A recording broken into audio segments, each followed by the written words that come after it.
Di hari ini seperti apa pergerakannya Syafina's di hari ini dan mungkin ke depannya dalam hal penutupan dan juga terhadap rupiah Iya, di iya. hari ini? Jadi memang kalau di sesi 1 kita melihat sudah ada koreksi 0,1% ya, seperti yang tergambar di grafik.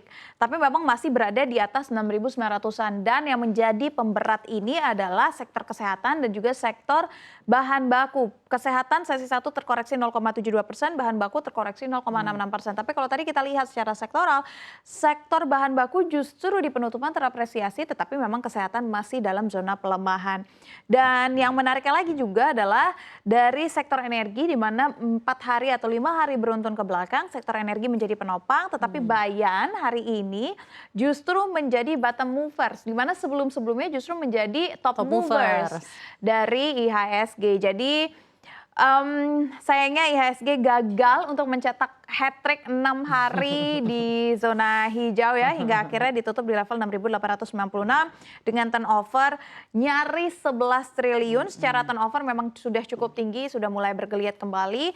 Sementara untuk Rupiah justru terpantau menguat terhadap dolar Amerika Serikat setelah pengumuman kebijakan moneter dari The Fed. Tapi sebenarnya belum adanya kejelasan kebijakan The Fed ke depan, ini juga akan membuat investor tidak akan jor-joran untuk masuk ataupun mengalirkan dananya ke emerging market seperti Indonesia.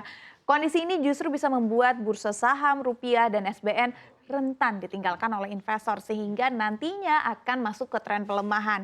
Tetapi memang Peri Warjio masih akan dan juga tetap optimis jika mata uang Garuda akan menguat ke depan sejalan dengan meredanya ketidakpastian pasar keuangan global serta mengalirnya dana asing ke Indonesia, sehingga memang untuk rupiah masih akan selalu volatil. Tapi ya memang hari ini sudah kembali ke 14 ribuan kan. Kalau kemarin tuh sempat ditutup 15.015 Iya, iya. perak. Jadi memang dalam hal ini rupiah nyatanya pergerakannya juga memang masih akan tetap fluktuatif, namun rentang-rentang pergerakan itu ternyata masih cukup bisa kita anggap normalisasi dan berada dalam level yang terjaga.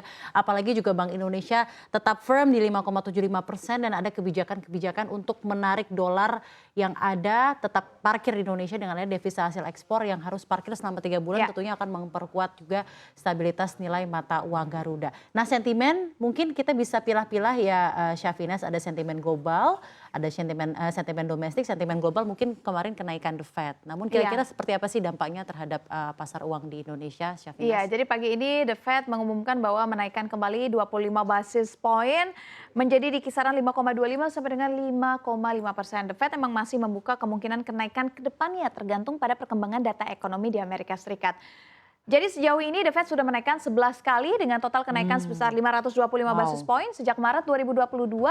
Dan sebenarnya banyak sekali investor yang mengharapkan ini menjadi terakhir kalinya di tahun ini. Tetapi Chairman The Fed, Jerome Powell, ini mengisyaratkan bahwa masih ada kemungkinan kenaikan suku bunga ke depannya. Menurutnya inflasi 3% sudah di level moderat, tetapi targetnya kan 2%. Dan Jerome Powell ini melihatnya masih lama untuk bisa mencapai ke level 2%. Belum lagi tingkat pengangguran di Amerika Serikat masih berada di 3,7% pada bulan Juli. Hanya turun sedikit dari bulan Juni di 3,6%. Powell juga mengatakan jika dirinya tidak melihat ada tanda-tanda resesi di Amerika Serikat. Menurutnya perlambatan ekonomi Amerika Serikat hanya akan bergerak soft landing. Lalu Amerika Serikat juga akan mengumumkan klaim pengangguran untuk pekan yang berakhir pada tanggal 21 Juli lalu. Jumlah pekerja yang mengajukan klaim pengangguran pada pekan yang berakhir di 15 Juli tercatat 228 ribu atau terendah dalam 2 bulan terakhir. Artinya apa? Bahwa pasar tenaga kerja masih sangat bergeliat justru di sana karena angka penganggurannya turun dari 2 bulan sebelumnya.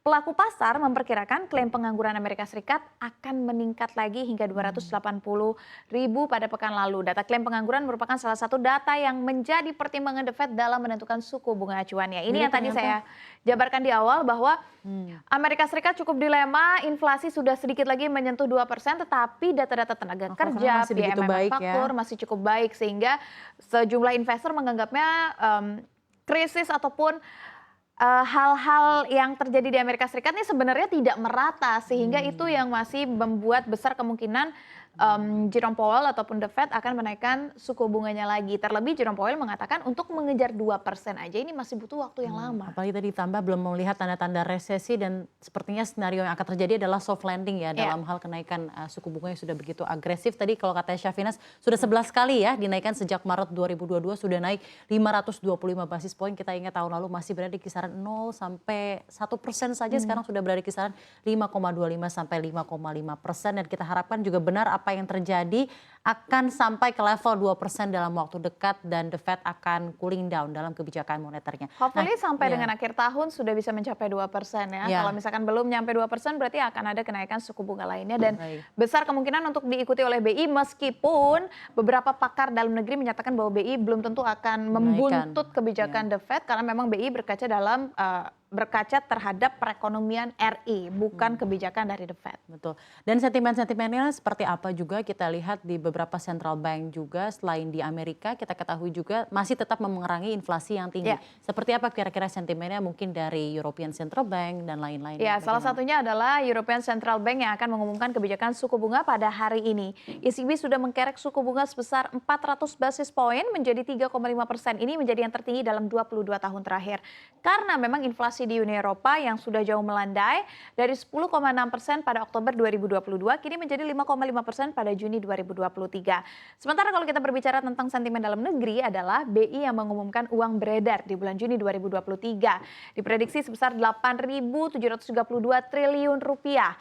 Uang beredar ini memang sebelumnya BI mengharapkan adanya peningkatan pesat di Juni tahun ini karena ada libur panjang serta perayaan Hari Raya Idul Adha. Nah, dua momen tersebut diperkirakan yang menjadi penyebab pergerakan peredaran uang di masyarakat karena adanya peningkatan konsumsi belanja seperti itu. Dan realisasi ini sama persis dengan bulan sebelumnya yang juga 6,1% secara year on year, dan BI mengklaim perkembangan tersebut terutama didorong oleh pertumbuhan uang kuasi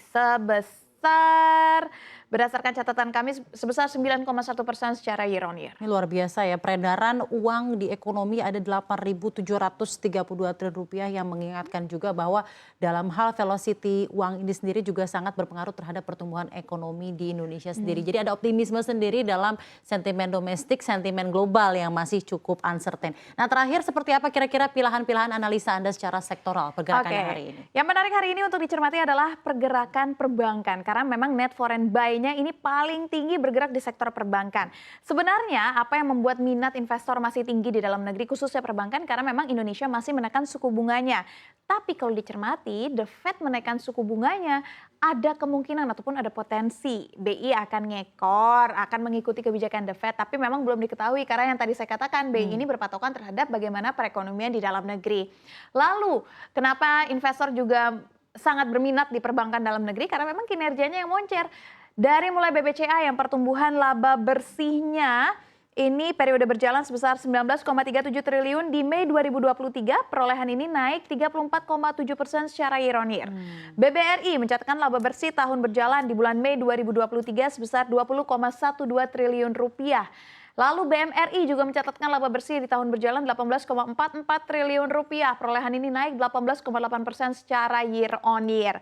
Tapi walaupun net foreign buy-nya cukup tinggi, hari ini saham-saham perbankan cukup volatil hingga akhirnya ditutup di zona pelemahan. Pelemahan paling tinggi dialami oleh Bank Sentral Asia yang terkoreksi 1,07%, BBNI terkoreksi 0,28%, Bank BRI terkoreksi 0,44%, sementara hanya Bank Mandiri yang berhasil terapresiasi di 1,35%.